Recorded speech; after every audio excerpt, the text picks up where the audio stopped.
was going to, and I think I'm still going to, start to outline sort of a journal on this as well and cover some of my biometrics, if you will, I guess, in case anybody ends up, for whatever reason, watching this either as an idle curiosity or I actually do figure this out and something good happens with the world, or I screw it up horribly and kill hundreds of millions of people. Honestly, if I were Karl Marx and I could take it all back, I would never have written Das Kapital. But anyway, got into a conversation about the Second Amendment with somebody I know who I don't think he understands it, but maybe he does, and maybe I'm being flippant about that. But it's something I've been wanting to talk about anyway in terms of violence and law, and my dog growling, which is violent, apparently. Tranquilo, perro. Tranquilo. Hey, tranquilo. So, law is violence, to start off with. I've seen people, hey, simmer down, seen people talk about, no, it's not, because they want to invoke some sort of like personal pride about it and say, well, law is not violence because I'm a good citizen, so you don't have to be violent to me. But law is violence. The whole reason law functions is because it's violent. The whole reason we utilize law is to be violent. The whole point of law is to compel people into action, to make them do something or else. That's the point of law. That's how it works. I'll give you an example of this. Think of, since I like talking about speeding tickets, even though I don't get a ton of them, imagine you got a speeding ticket, and there was not going to be any threat of jail, an armed policeman showing up at your door, nothing like that. There was going to be no physical potential altercation if you didn't comply. How many people do you think would comply with paying speeding tickets? Probably not a ton, honestly. And it's not because they're bad people, right? They're not bad people because they don't want to pay a speeding ticket. It's because, they want to have their money. Mm-hmm. So having a similar conversation about this with a different friend, talking about, I was basically saying if you're utilizing fines, you're authorizing violence on the populace. And he was saying, well, it's not precisely debtor's prison, but it's like, yes, it is. It's precisely debtor's prison. The difference is that rather than being done by companies, rather than being done by private independent industries, it's state-sponsored debtor's prison. And if you ever think that's not the case, I'd like you to conduct an experiment. Next time you get any sort of fine or any sort of ticket for anything, I want you to show up to your court hearing, and I want you to tell the judge, I refuse to pay this fine. I'm not going to pay it, and I'm not going to accept any punishment you give me, and see what happens. You're going to go to jail. You understand that, right? And they're going to say it's because you're in contempt of court because you're violating the judge's order. But you can't play mental gymnastics like that and have those things be separated. You're in contempt of court because you're refusing to pay a fine. So you're in jail because you own a debt and you're not paying it. Debtor's prison. So it's troubling to me how many people don't fully understand and grasp the link between violence and law. Many people are not comfortable with violence. And that's not me saying that you should be comfortable going and decapitating people on a video and putting it on YouTube. That's not what I mean. I mean, people aren't even comfortable with the concept of violence, that there is violence, that there are violent people, that violence is required to do things.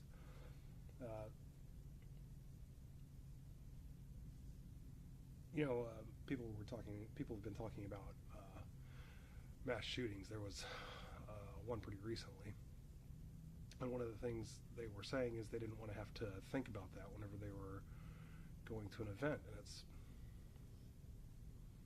it's not something you get to not think about. There are really bad people on the planet. It doesn't matter whether you think about them or not. They're there. So not thinking about them is not doing you any favors. I mean, it makes you maybe feel like you're more at peace and at ease, but it's delusion. You're lying to yourself. You're not actually safer. You've just decided to feel safer. You're no safer than if you think about it than if you don't think about it. The only reason thinking about it potentially makes you safer is because potentially you're more ready for it if something happens. But Pris, seriously. So, a little rattled, obviously. It's just this is such a touchy topic for people, and there's often a real genuine lack of understanding about the subject matter, which is terrifying to me, because everybody's happy to vote on what should be law, right? Everybody's happy to tell you what the country should be doing and what we should be writing into law, but everybody thinks, violence is never the answer. Violence is never the answer. You should never go to war. You should never fight. You should never kill. And it's like, if you think both of those things simultaneously, then, effectively, you're an untrained child with a loaded weapon. Because people that get killed in the country by police, you may want to say it's racism, you may want to say it's a great many things, but most police officers are not racists. They just aren't. Most police officers want to do a good job. They want to serve and protect. And I've met enough cops and had enough long conversations with them, and I've met plenty of bad cops, don't misunderstand. But I've met enough cops that I understand most of them are good, and most of them give a shit about what they're doing. So if you understand, or if you can believe that, or make yourself believe that for a second, or even just buy into the possibility that that's true, that most police officers are genuinely good people that do really care about their communities, you have to understand the majority of people that have gotten shot by police officers have gotten shot because they were breaking the law. It's not to say all of them. I'm not trying to, let's not have that conversation, okay? I understand there are bad cops that have done bad things. We get that, and a lot of them should be put in jail for when they do that. So I'm not trying to say that's not the case. I'm saying, by and large, it's not the case. So by and large, when a police officer shoots someone, it's because they were breaking the law. And the ultimate escalation of someone breaking the law is to get into a violent altercation with them. That's how law functions. Law isn't to protect you from the nice people that aren't trying to fuck you over. Law is there to protect you from the bad people that want to do bad things to you. And if there's a bad person that's wanting to do a bad thing to you, you stop them using force. That's how it functions. There's no sort of personal pride about how you're a moral person, or thinking, well, my country doesn't have as many. It's stop, man. It's the whole way law works is violence. If you took away the government's capacity to inflict violence, law would become completely ineffectual. It wouldn't work at all. And I'm hoping most people at least understand that. Right? If you took away the judges and the courts and the juries and the police officers and the prisons and still had law, you have to understand on some level law would do nothing. Right? You have to understand that. At least I would hope people understand that. That's why we have police. That's why we have courts. That's why we have judges. That's why we have all this shit.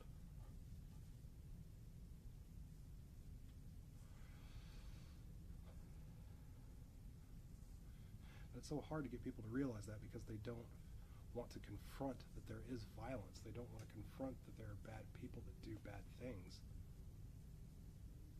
and that you have to stop those people with violence. It's not a comfortable thing to think about.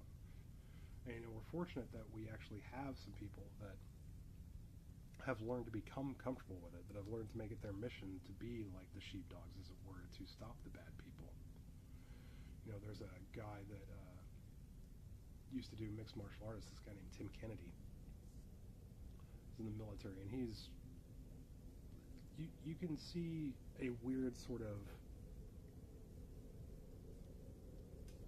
when he's talking about this stuff and talking about killing bad people, you can see this sort of satisfaction in his face that he's done this. And your first impulse might be to think, that's terrible, he enjoys killing somebody, but you have to understand the kind of people someone like Tim Kennedy has seen. Tim Kennedy has seen people that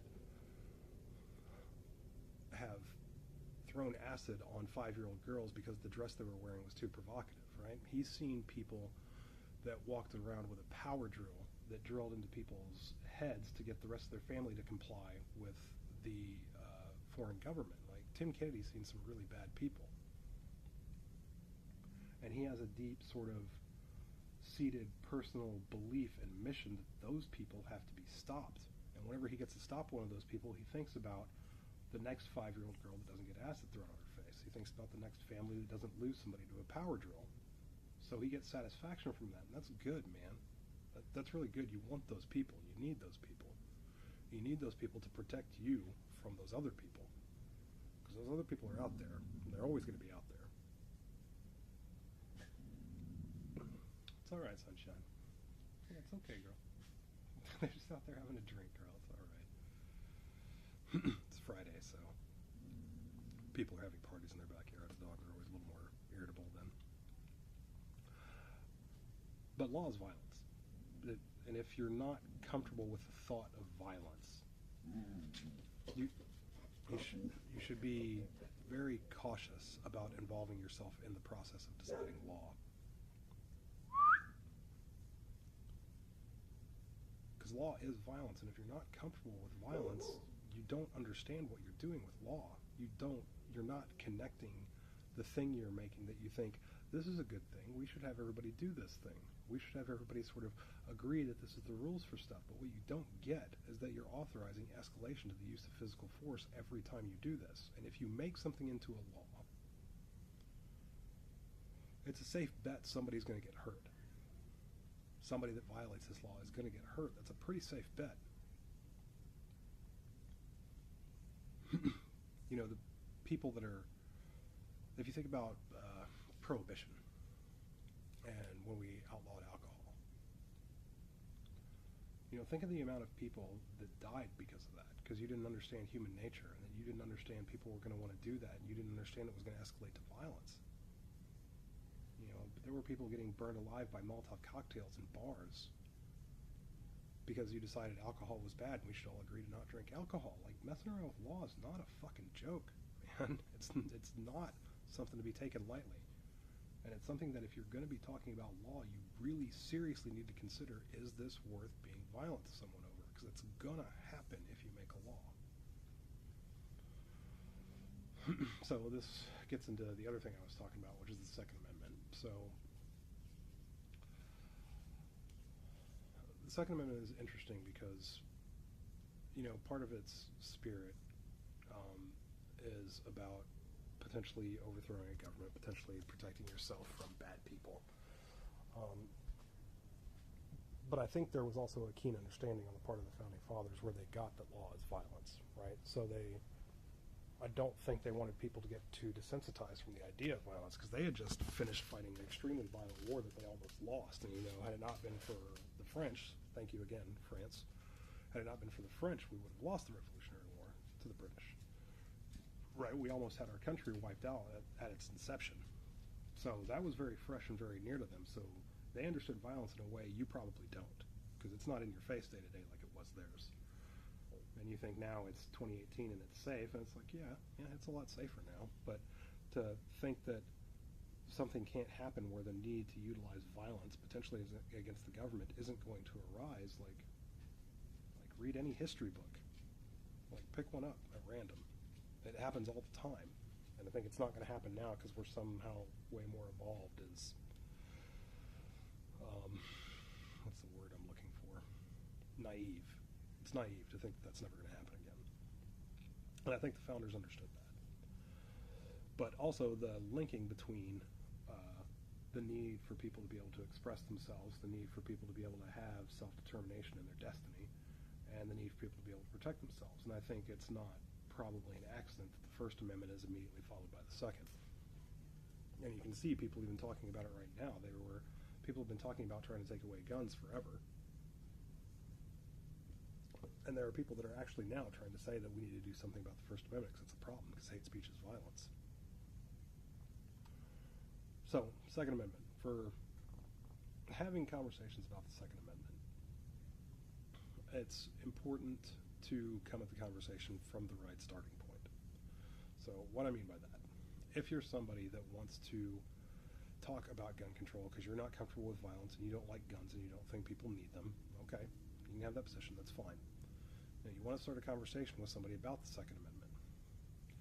The way I often hear this conversation started from people that have that position is, explain to me why you need your guns. And the proper response to that is no.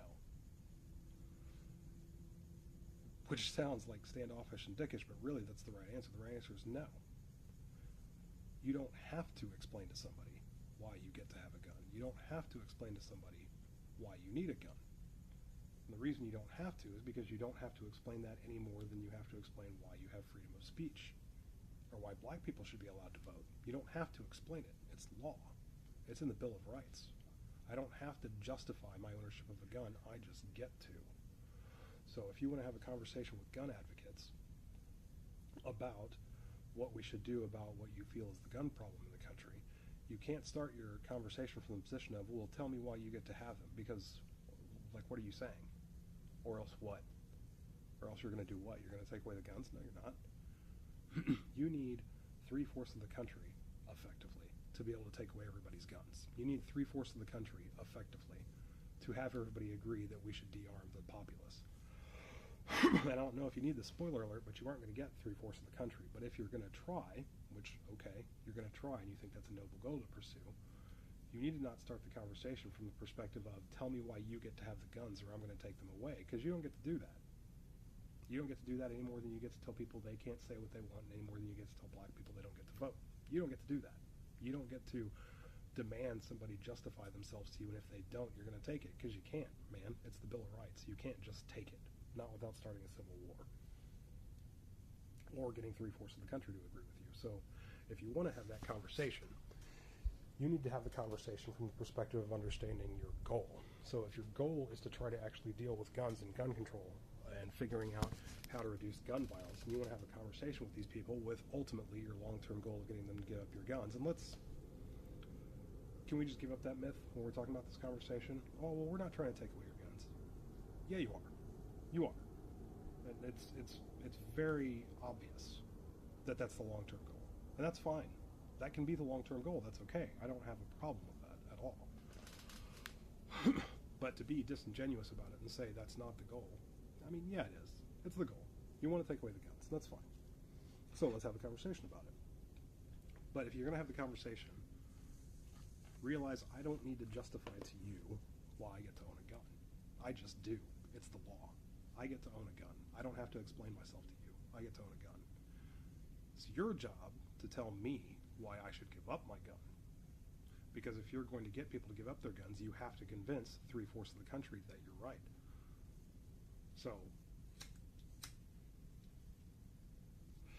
telling gun owners they need to explain themselves and justify themselves to you, like, you already lost, dude. You've immediately completely closed that door on actually having an effective conversation with them. Because you've started that conversation from the presupposition of you're right, you're moral, you're virtuous, you're just, and they are not. And if they want you to believe that you're virtuous in spite of you owning a gun, you need to justify yourself to these people. And you don't. And every gun owner knows this. Everybody that's a Second Amendment proponent knows this. So, you want to have the conversation, eventually you want to take away the guns. That's fine. It's a right. People get to have guns, they don't have to justify themselves to you. You need to explain to them why they should give up their guns.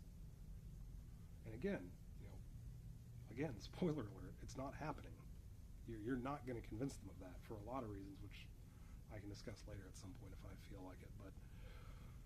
But if that's your goal, that's okay. You can have that goal. You can try to do that. That's fine. But you have to convince them. You have to convince us. You have to tell me why I have to give up my gun, why I should, what it does for me. You have to convince me because you need me to pass that. You need me in order to get us all to give up our guns. So you have to convince me. I don't have to convince you of a damn thing because it's already the law and I already get to own it. And I hear lots of language about I don't think the Second Amendment could be properly followed with current technology. So everybody that does this, I, I, I want to caution you to be extremely careful with the line of thought you're playing with right there. Because somewhere in your mind, you have to understand, if you're taking this position, well, I just don't think we can actually properly follow or enforce the Second Amendment given current technology. So somewhere in your mind, you get and understand how the Bill of Rights works and what it takes to repeal it and what it takes to follow getting all the guns removed. Somewhere you get that. So what you're trying to do is you're trying to say, well, let's figure out a way to get around that, because that's not going to happen. So let's figure out a way that we just don't have to follow the Second Amendment, some sort of like loophole we can find. Be careful with that. Be very, very careful with that frame of mind and trying to do that. Because if you get enough people to agree with you, but it's not the 3/4 of the country that's necessary to actually modify the Bill of Rights, and you try to push something through legal channels that makes people try to give up their guns because they say the Second Amendment is null and void because we can't properly enforce it, so we don't have to actually get the 3/4 majority, and that's how you try to accomplish this, you are going to kill so many people. You are going to kill way more people than you ever thought you were going to save. Like, that's a full-on forgive them, Lord, for they know not what they do. You are going to get so many people killed if you do that. So please, for all of us, baby, don't do that. Don't do that. That would be bad.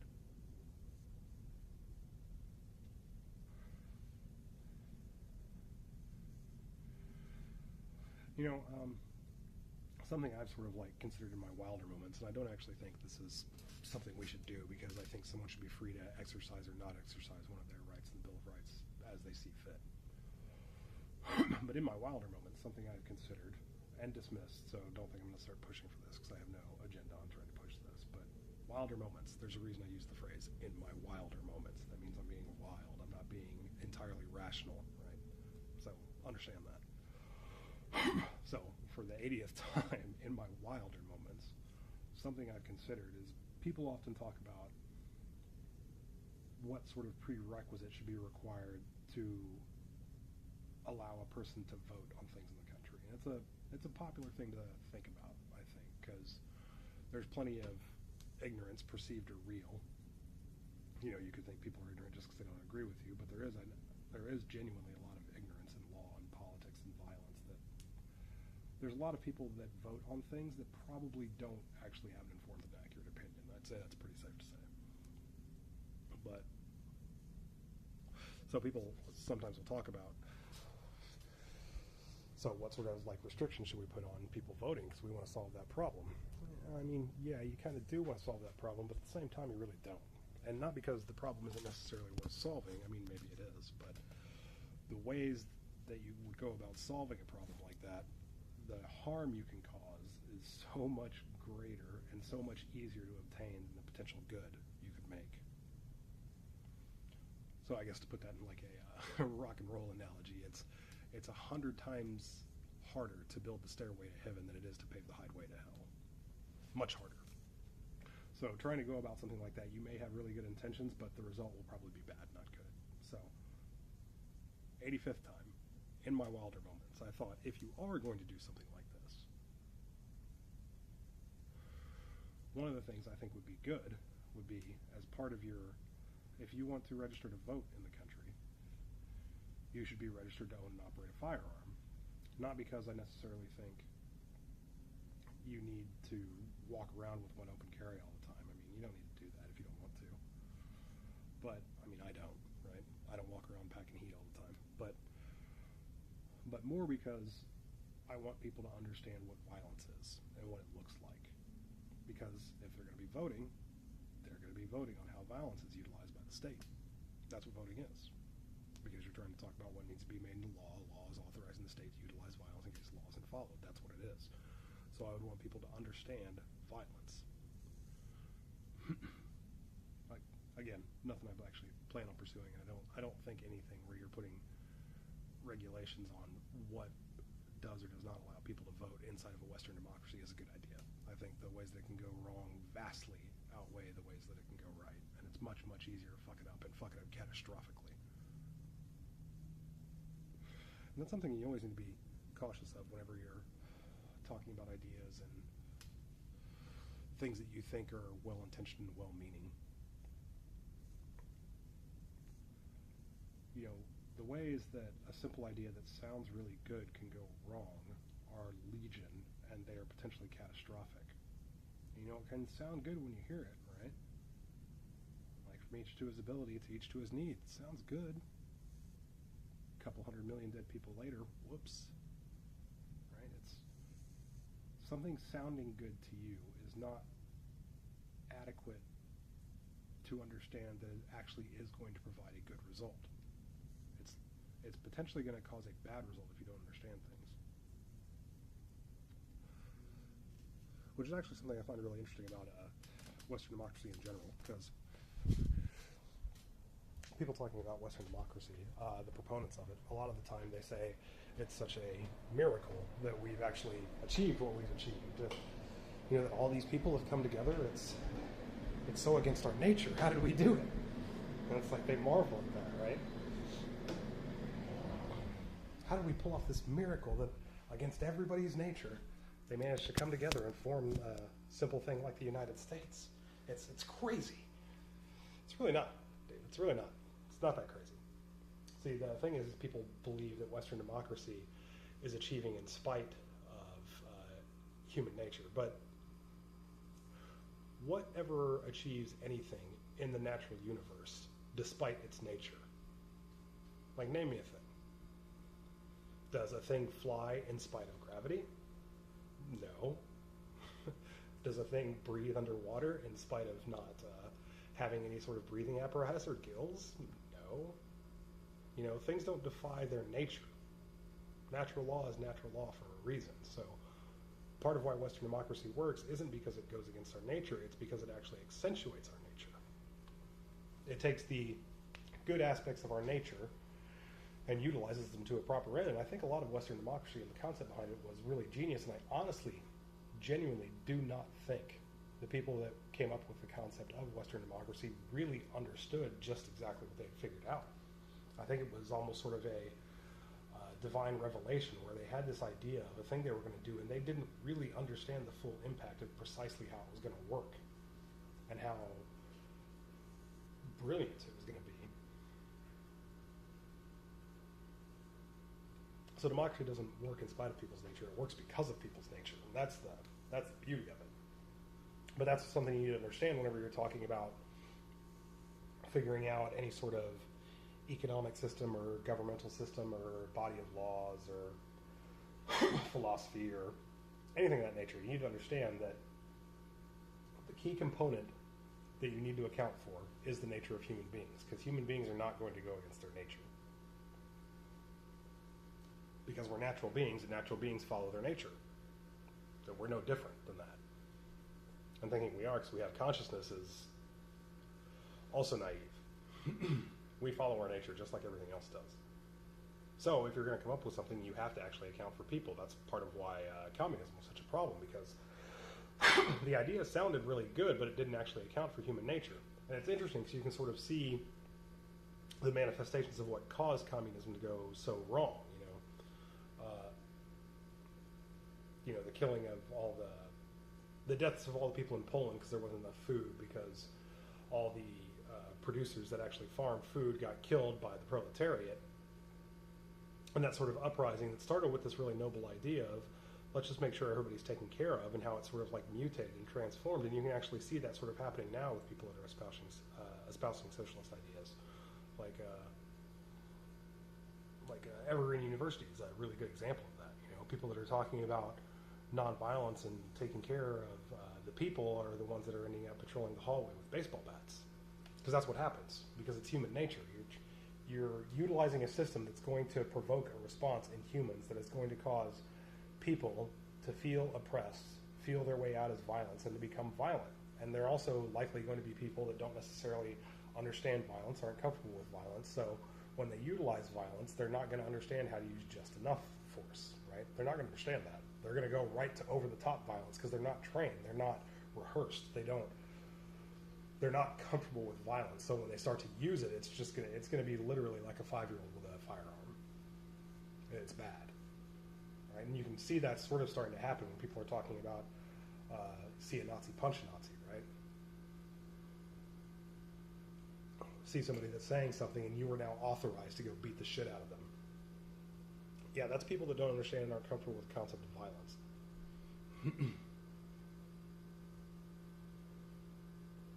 And it's not to say if I think we actually find Nazis that we should do more than punch them. We should probably kill them if they start trying to formulate a Fourth Reich or whatever and start trying to kill Jews again. I'm pretty sure that we should just go kill people that do that. But because somebody is a white nationalist doesn't mean they're a Nazi.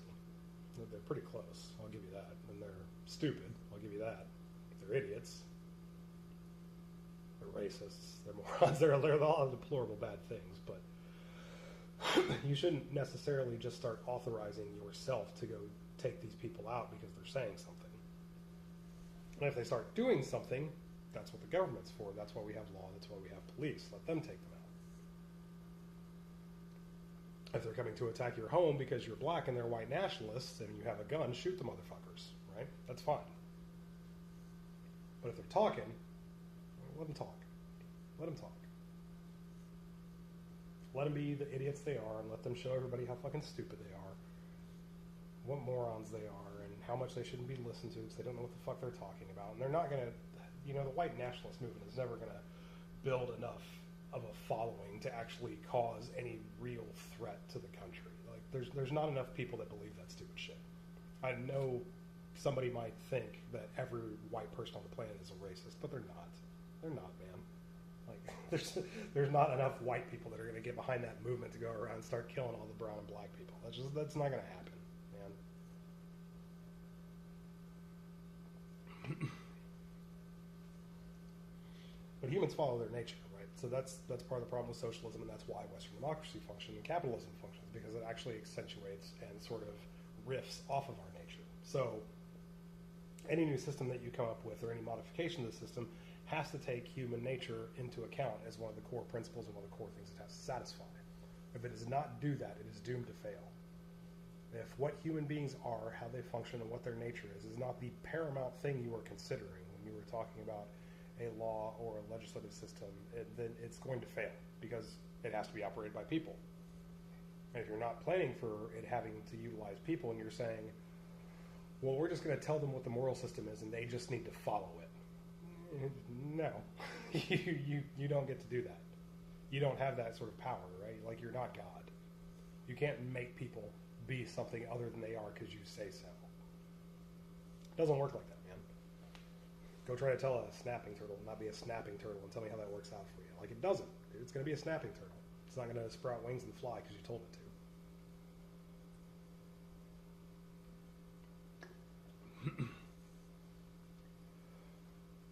So when you're talking about any sort of government system,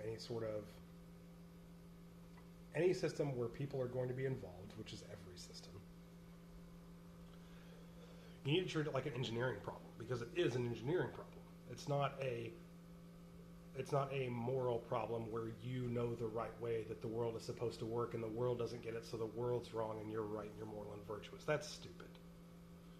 If you think you are noble and moral and virtuous and it's the world around you that's wrong, like, dude, you're an idiot. I'm sorry.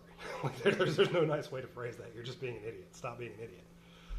If you think that, it's because you don't understand how the world functions. You think this is how everything is supposed to function. Everything is not functioning like this. Ergo, the problem is everything and not you. Really? Come on, dude. No, that's not it. The problem is you and your understanding of everything. That's the problem. So when you're talking about any sort of system that involves people, you have to treat it like an engineering problem, because that's what it is. Because, anybody can say, you know what we should do?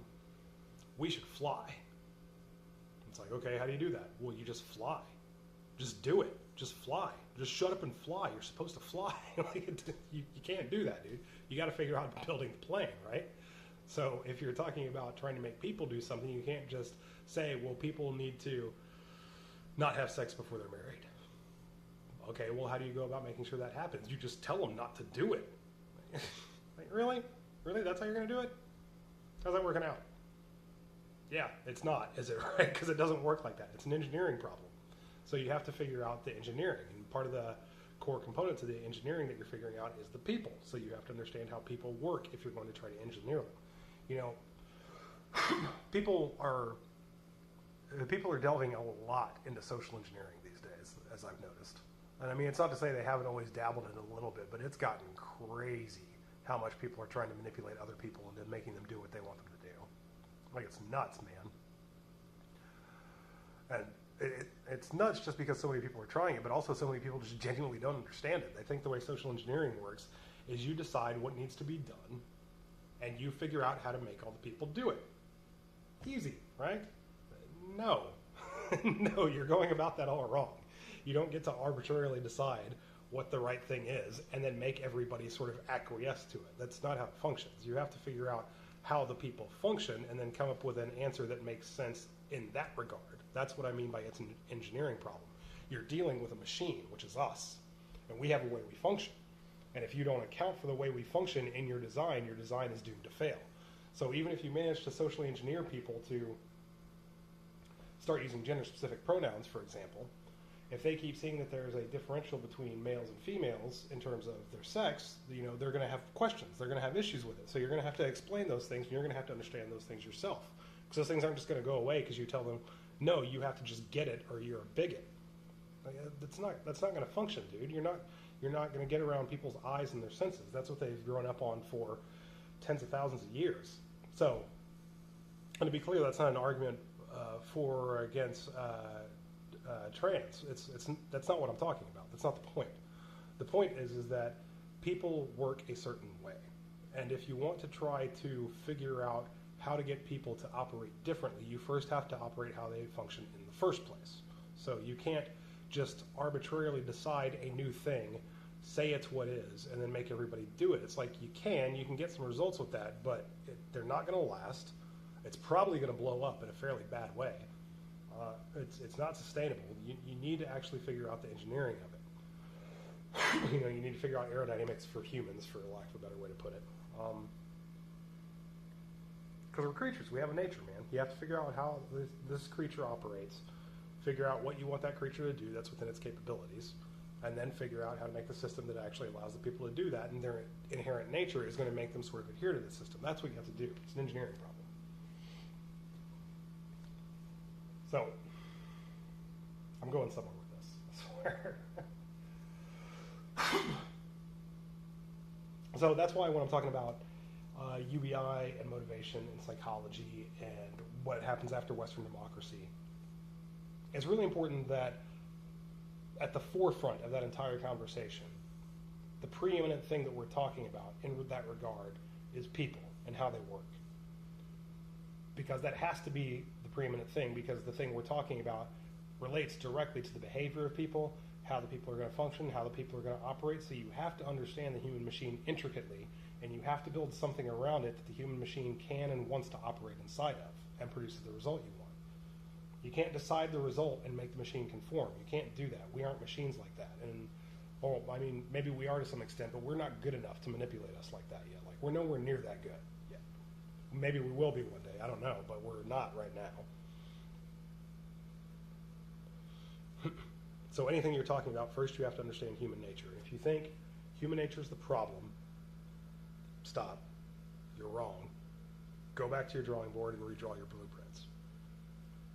You know, if you think humans are just bad and we need to make them better, stop. Go back to your blueprints, do them over again. You know, if you think you understand something and the world just doesn't, maybe you do. But make sure it's because you understand the machines. It's because you understand the humans. And you understand the humans in a way that you don't think they're vile or evil or sadistic or small or petty, because they can be all of those things, but by and large they aren't those things.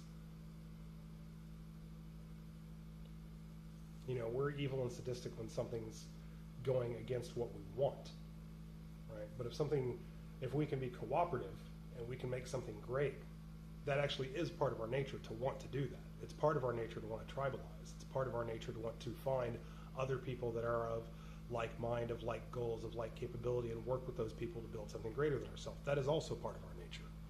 So the question is, what nature are you trying to bring forward? You know, it's the old adage of, you know, I have two wolves inside of me. One's a good wolf, one's a bad one. Which one wins? The one you feed. So if you understand that about people, you understand they can be sadistic, but they can also be brilliant. Then you want to try to figure out, okay, what actually entices people to be brilliant? Let's figure that out. And then let's make the system as such that it promotes people wanting to be brilliant and wanting to be cooperative. That's how you go about doing something that involves people. You have to understand the mechanics. So I went through a lot of random stuff, but I don't know, this is good. This is actually really helping me a whole lot to sort of go back and forth about this stuff. And it's kind of scary to do it, honestly, especially in, you know, current climate of how people talk about things. Because some of the stuff that I want to talk about, it's, you know, it's important. It's, to me anyway, I think it's important for understanding how we can all live together and we can coexist peacefully and how we can be the most brilliant versions of ourselves. That's really, really important to me. And there's some of the stuff that's very difficult material, and some of the stuff that has a lot of triggers for people, that they hear something and they believe it means something. So, you know, I've genuinely already thought, I don't know how many times, about what potentially someone seeing any of these and deciding something that I meant something that was bad and utilizing that to destroy my life. Like that's genuinely concerned me a couple times. Because it's hard to talk about something that matters and not have somebody get bothered because they believe something different. That's I would say that's impossible to do. I don't think you can do that. I don't think you can talk about something important and not have somebody get pissed off. But now if somebody gets pissed off, like they can kill your life with no judge, no jury, just all executioner. So yeah, man, I worry about that. But I don't know. I think this stuff's important. I think figuring out how to make us the best versions of ourselves that are, you know, because maybe one day we are going to get to the point that we don't need guns. You know, maybe that's going to happen one day, but I don't think we're going to get there by not talking about things that are important and difficult, and not trying to recognize the realities of human beings in favor of what we would like to be true. I don't think that's the thing that's going to get us there. Right? We have to talk about the things that are difficult, that are hard to understand, that are, you know, touchy, that make you get a little afraid around the edges when you think about this sort of stuff, right? Because if you're getting afraid around the edges when you're thinking about something and it's making you, you know, sort of your hackles raise, that's probably a pretty good signal that you're onto something that's pretty important that you need to keep thinking about.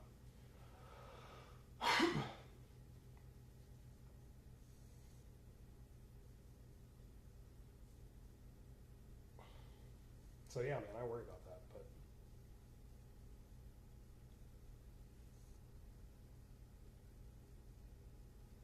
I don't know. I don't know what to do about it.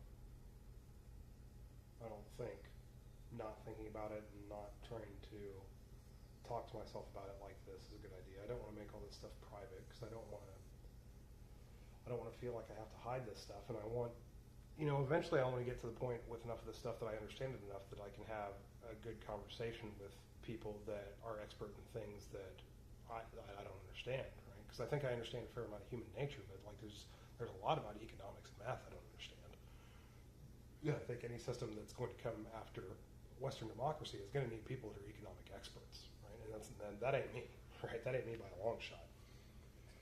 I'm a smart cat, and I mean maybe I could figure out some ideas about economics, but I haven't studied economics like I've studied people. Not like professionally or anything, but so I want to get with this stuff to the point where I can actually have these conversations with people that are, you know, learned and erudite about the things that I'm ignorant about, because I'm ignorant about plenty, and whatever the next system is, whatever it is going to need people that are learned about everything. And I was making the joke in the last one about, you know, if I do this, if I keep doing this, I'll have it figured out in another 3 lifetimes, is because I understand the gravity and complexity of the thing I'm talking about. And I understand it is 100 times harder to build the stairway to heaven than it is to pave the highway to hell. I get that. So figuring out how to do this properly and well is extremely challenging. You know, coming up with something that's the next evolution or potentially better than Western democracy, like holy shit, man, aim big, right? So I want to get to the point where I feel like I can have educated conversations about this with other people that are experts in certain things, because I think that's going to be part of the requirement. And this process, what I'm doing, is actually very, very helpful to me understanding and getting to that point. So I want to keep doing this. But yeah, sometimes it scares me, for sure.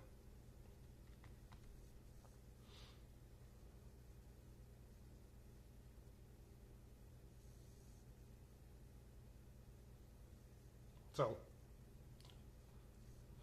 law is violence. I'm not sure there's a way that we're going to be able to get away from that for whatever this new system is. But I think, I know thinking about violence isn't pleasant, and I understand it's uncomfortable. I get that. Thinking about the bad shit people do is not good. But I mean, also thinking taking away people's guns is going to solve it is incorrect. I know all the arguments that everybody's saying to that already. Like I've heard them all. But I mean, there's a reason that the British government was talking about, after all the mass stabbings, that if they see somebody walking around with a knife, that person better have a really good reason to have a knife, or they're going to jail. Like, they said that, and they weren't joking, man. So, now you got to take away pocket knives too, right? I mean, taking away guns isn't the answer to that. It might seem like it is. If you think about it in very simple, straightforward terms, it seems like the obvious solution. Man, God, I wish it were that simple. I really do, honestly. If I thought it were that simple, I'd be right on the bandwagon with you. Let's take away all the damn guns. It's not. So I know thinking about violence isn't pleasant, and it's not comfortable. Thinking about the bad and awful things people do, and that potentially you're in danger whenever you go out in public. That's, there's nothing fun about that. But you are. Whether or not you're thinking about it, you are. And whether or not you're considering something bad might be about to happen to me because there might be some psycho out there that wants to kill me. They're out there. They're out there right now. And that's not paranoia, that's just fact. There are too many people, and too many of them are too evil. And there are people out there right now that would love nothing more than to kill you in horrible ways. And I know that's scary shit to think about, man. It really is.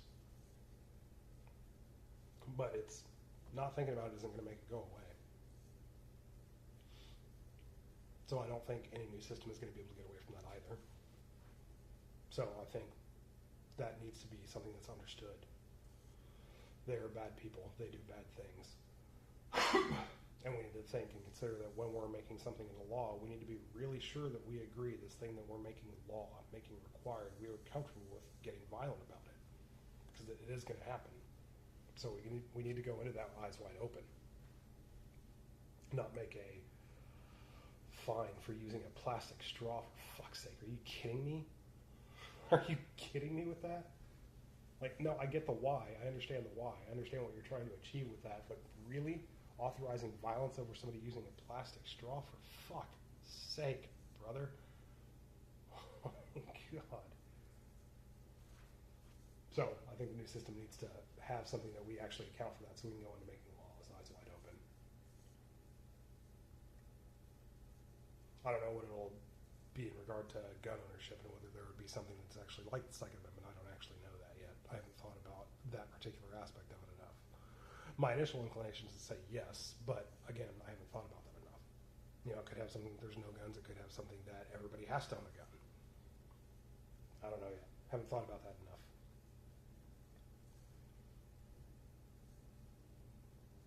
But law is violence, man. You gotta respect that. You need to respect that. It's super important. Because otherwise you're pointing a gun at people and don't even